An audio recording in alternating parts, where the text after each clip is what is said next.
Hi, it's Jeremy with Gooseberry Bridge Farm. Today we are harvesting honey. Yesterday I checked our bees and it is mid-August, so we pulled 30 frames of honey, 3 boxes like this, out of our 7 beehives. 2 hives I didn't pull any honey from because they weren't doing great, but this all came then from 5 different hives. Each one of these frames is capped on both sides and full of honey. In my experience, each one of these will hold about a quart of honey, which is honey sold by weight, which I don't remember all the different weights that honey translates to, but it ends up between these 3 boxes with 10 frames each. We ought to have about 7.5 gallons of honey, which is enough for our family for the year, plus for the first time I'm hoping we're going to be able to sell some honey in our farm store. I've already started extracting, and we've got this bucket right here, about a third of the way full. It's a 5-gallon bucket. I've done 2 different rounds of frames through the extractor. I've got 4 frames in there and it holds 6, so I'm getting ready to do 2 more. I thought I'd turn the camera on and do this part with you. If you've never processed honey before or done this, hopefully this will be educational and entertaining. If you have done it before, an old adage I heard is that if you ask 10 beekeepers the same question, you're going to get 11 answers. So I fully expect that I'm not doing this the way you would do it, but I would love to hear comments. I'm sure I could do things better, and maybe you'll learn something from the way I do it. My methods are pretty much trial and error. I haven't done any formalized training on this. I've just done it and tried to do it better the next time. I am doing this in the garage today for 2 reasons. One, I want the ability to close the door if flies or other honeybees get too aggressive, which can happen when they start smelling it. Don't really have any flies yet. There are a few bees that were in these frames, but for the most part, the bees aren't causing too much of a problem either. So I'm leaving the door open to have fresh air. Today's a beautiful 75-degree day in mid-August. We don't get those very often, so I'm taking advantage of it. Like I said, I'm going to pull up 2 more of these frames, uncap the wax, put them in the extractor, and run it through and pull the honey out with you. So let's grab one of these guys here. So this frame's all full. All I'm trying to do is, I'm using this tool just to take the cap off and leave the comb intact. The reason for that is I want to be able to give as much of the honeycomb back to the bees to reuse next year. That way they don't have to expend their energy making a bunch more comb. They can go right to making honey. I have read, I don't know how true it is or how accurate it is, but I've read that for a bee, how does it work? It takes twice as much energy for a bee to make the same amount of wax as it does honey. So before they can store and make any honey, they have to build all this honeycomb out of wax. And wax is actually made from a gland on the bees, and they have to secrete the wax out of their body, and that's actually more energy consumptive to the bee than is collecting and bringing back honey. So I've read. So as they say, you know, most facts on the internet are made up on the spot, so who knows. Anyway, we do use all the honeycomb. This is all the wax. This is some of the wax that I've already capped. These are just little wax flakes, plus whatever the honeycomb I dug out accidentally, getting a little aggressive. We'll use that to make salves, lip balms, things like that that we either use for our family or sell in our farm store. So nothing will go to waste, but the idea is I want to give as much back to the bees as possible to give them a better start next year.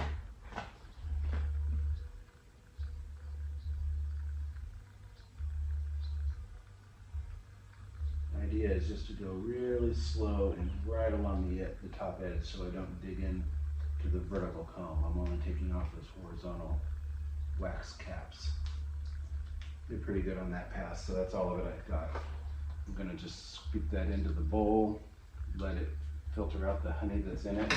This bowl has got a whole bunch of honey in it that's draining off the caps, so that'll be added to our collection. So again, ideally, nothing goes to waste. The wax that the bees can't use, we'll use, and the honey that comes off of this will get strained in with the rest of it. I try to keep everything really close together on this table and work over a cookie sheet that I can scrape off any honey that drips. So the only thing I have to wipe up is what little drips are on this table. And I've already done 15 frames, and I just have a few drips on the table. Other reason for doing this in the garage, not only for flies and bees, is we can hose this out afterwards in case it does get a little sticky. Things happen. It's just a lot easier to clean up, not having to do this in the kitchen or somewhere else. A lot of people have a dedicated space for this. I'm a small enough operation, like a lot of people, that I just kind of wing it. Last year I saved all of our frames and didn't actually extract the honey until February, I think, and we actually did it in the greenhouse, and it worked pretty well. It was nice because it was warm enough in the greenhouse that the honey was warm enough to extract, because it needs to be at least 80 degrees to be viscous enough to come out of the comb, but it was early enough in the year, there weren't flies yet, so that was nice.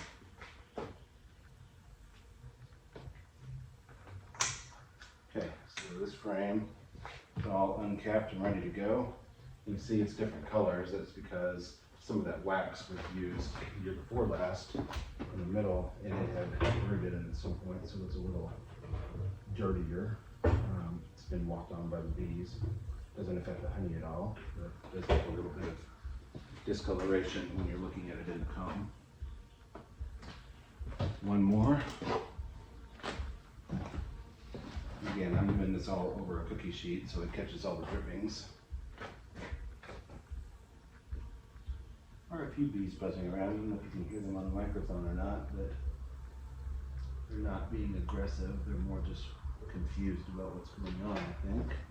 That was a good one. I barely got into the comb at all.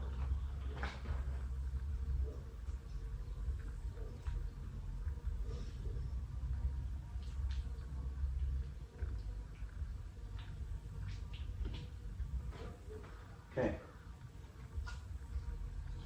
I'm going to put this in the extractor, and, I guess I gotta do the other side first. Got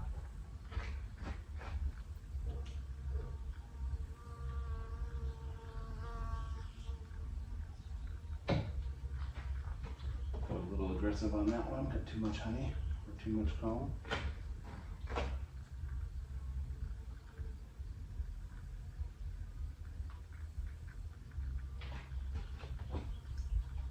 I use all medium equipment, medium boxes, medium frames.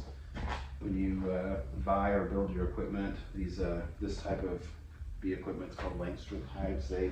They come in small, medium, and deep. The small ones are only about that tall, and the mediums are, I think, 5.5, 5.25, something like that, inches.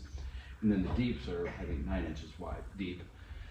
I use all of this, one, just to be consistent, but two, because the deeps are so heavy when they're full of honey. Each one of these boxes is a lot to lift, one at a time. They probably weigh, I don't know, I'll say it wrong and get corrected, but I would guess they weigh 50 to 70 pounds. A deep would weigh a lot more than that, so the frame's in size.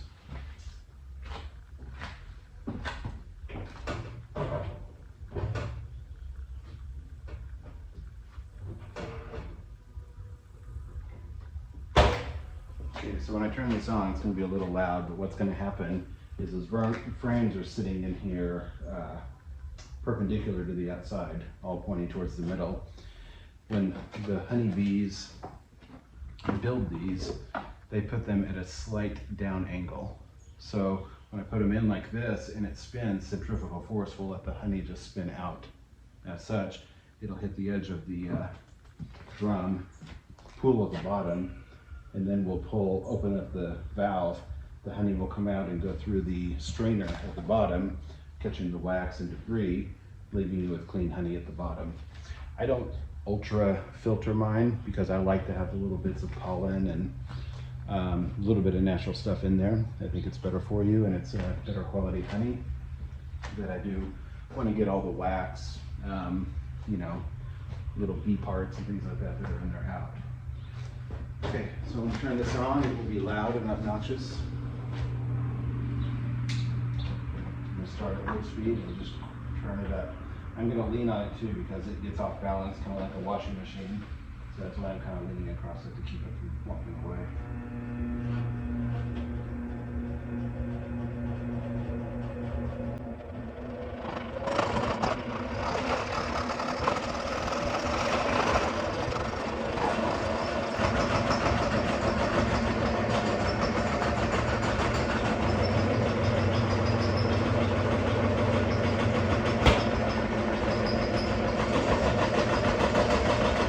Too off balance. I'm going to bring the camera over so you can see inside and get it out of the thing.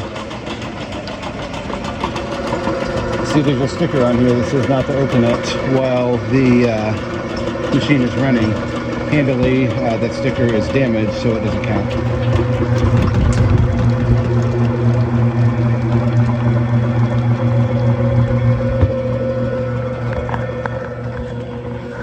So it looks like, sounds like it has quit being off balance, which means that most of the honey is out. I'm going to turn it off and check it by pulling out one of the frames, and you can see here it is empty. It weighs almost nothing now. There's no honey in it, there's no dripping on it, so it is empty. And the most satisfying part of it is when you get to open the gate and let the honey come out and through the filter. Something satisfying about watching that. You can see it's a little chunky, a lot of bubbles because it's aerated, but that'll settle over time, as will all of the sediment will filter out. So when we're finished with this, we'll end up with about 1.5 buckets of that size out of all of this, or at least we should. We will then bottle that up into 1/2 gallon and quart jars for our use, and then we'll put some in, I'm not sure what kind of jars, either pint jars or maybe some honey bears or something to sell in our farm store. This year's honey tastes amazing. It is really floral. It tastes like a bouquet of flowers, so I'm really excited to have a bunch to share this year. Anyway, I hope you enjoyed this, and like I said, if you're a beekeeper who can give me any pointers on something I could be doing better, drop them in the comments. Would love to hear it. I'm learning still. This is only my 2nd time using the honey extractor, so thanks for watching, and if you enjoyed this, like and subscribe. Have a great day.